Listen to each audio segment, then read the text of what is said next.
Okay, guys, someone suggested to me that I turn the phone around on the side, and I did. I've done it before. I prefer the other way because I like it up and down better. But if you guys prefer it this way, I'll do it this way. You can see the fish room back there.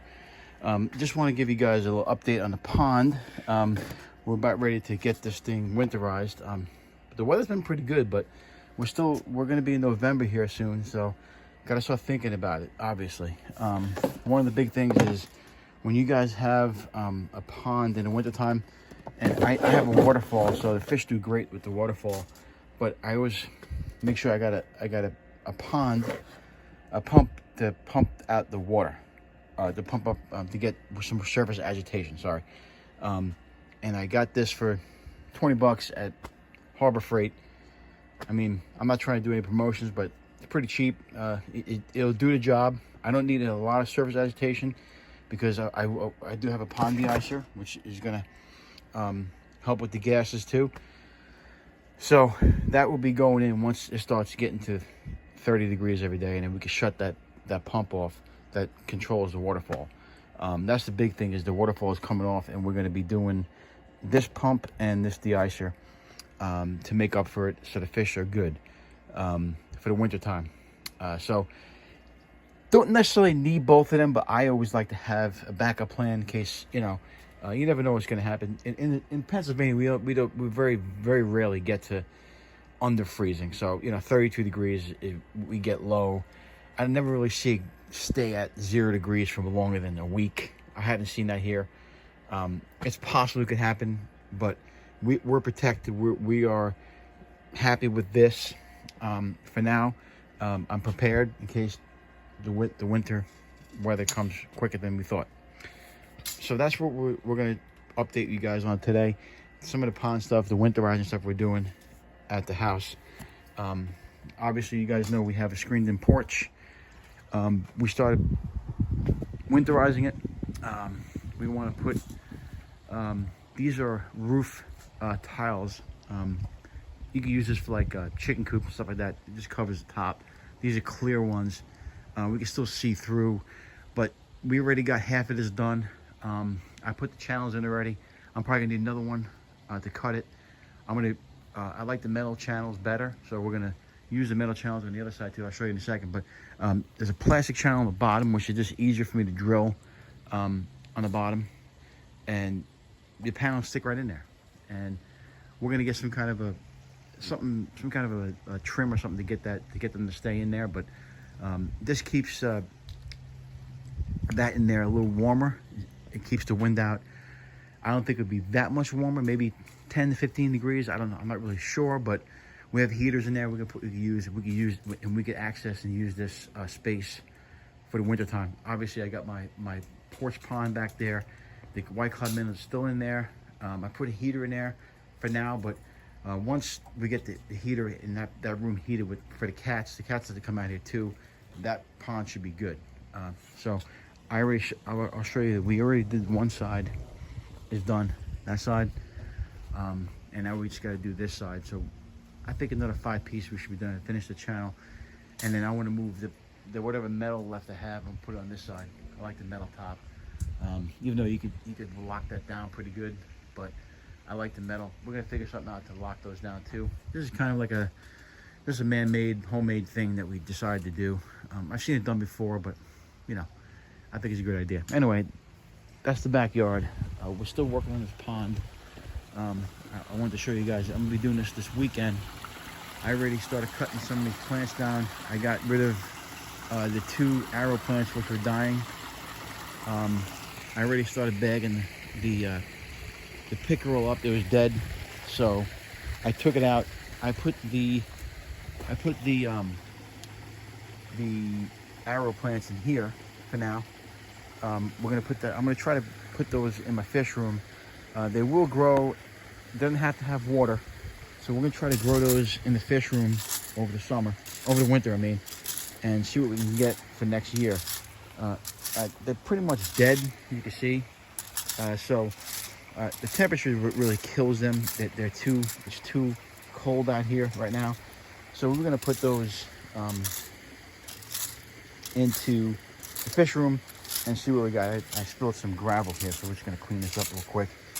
Putting the gravel inside there.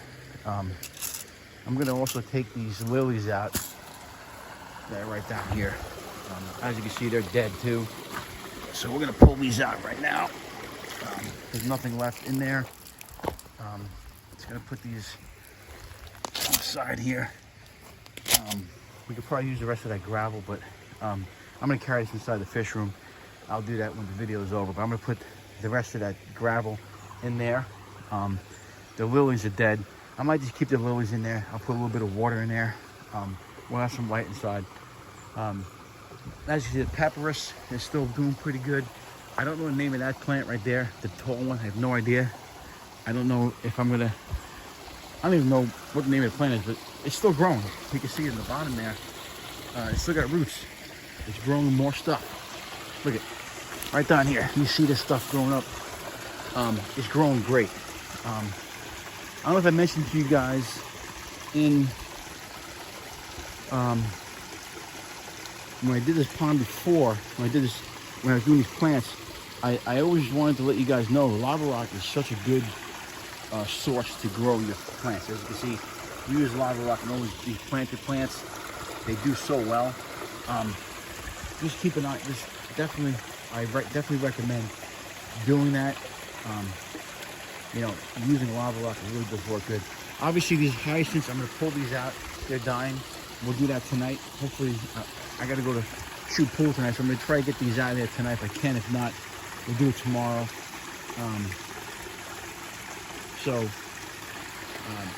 They're growing pretty good. Like I said, the fish, you can see the fish in there, they're doing great. Actually, we can do a little feeding for them. But as you can see, I just wanted to give you guys an update of what we're doing. All these plants are coming out. We obviously got rid of this, these arrow plants already.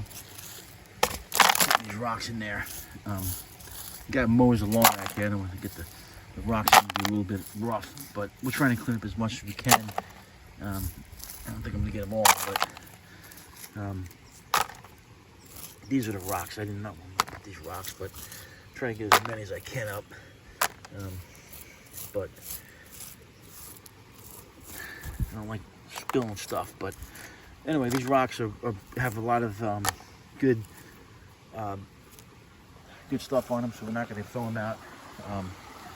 So let me go inside here, and we're going to get some food for the goldfish.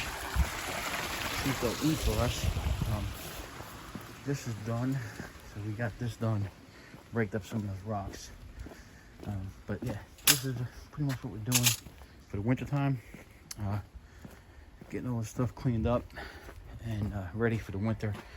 My main focus obviously is the fish. And this is, I guess, the first time really I had a pond like this. So we're gonna take care of it pretty good. Anyway, so this is, we're gonna go over here and see you guys to eat. So we got some, this is the goldfish food I use. Now, obviously, once the weather starts turning, we're gonna have to stop feeding them as much, if you know what I mean. It's just a matter of waste and how much you want your numbers to be good. But I usually just come over here and throw it into the waterfall. You'll see them come up and eat. You see them coming up. I'm sorry, I wasn't filming, but you can see the fish. They'll come over here and they'll eat. You can see them right now. They're all coming up. See how pretty they are. You can see them all now. There's probably about 15 in there. You can see them all in the waterfall. They'll go up, come over here and start eating over here too. You can see how big they're getting. But you can see them coming up now. See them all. I guess they didn't get the notification over there that there's food in the water. But it's always funny because when I feed them, you can see them scatter and they all come over. And I see you got about 6, 8, 10 over here, and there's like 4 over there. So like 15 in there still. You can see how nice they look, all of them there.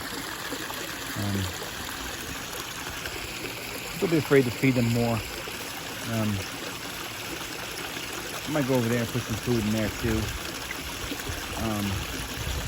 You can see the fish there. I got some white ones in there. But yeah, I mean, this is pretty much what we're doing with no koi. People always ask, why don't you put koi in there? I don't feel comfortable yet with koi, only because they get so big. And this is only about I think a 600-gallon pond. You know, I say only, but you know. But anyway, these are some. You can see some of the small fish, and they hide under the rocks too. But we'll put some food over here too, and see if they come over and eat. But it doesn't hurt to give them more food. They'll be hibernating soon, so they'll probably eat as much as they possibly can, and then hibernate. Anyway, just wanted to give you guys an update about what we're doing, and this probably next week I'll have all these water hyacinths out of here. I'm definitely getting ones that are starting to rot. We don't want them in the pond. They'll just ruin the whole water chemistry. Obviously, guys, we're gonna be doing a lot of it with the slate. That'll come in time. But yeah. Anyway, that's all for today. See you next time. Remember, if you can't own them, rehome them, and we'll keep updating you on this pond, guys. See ya.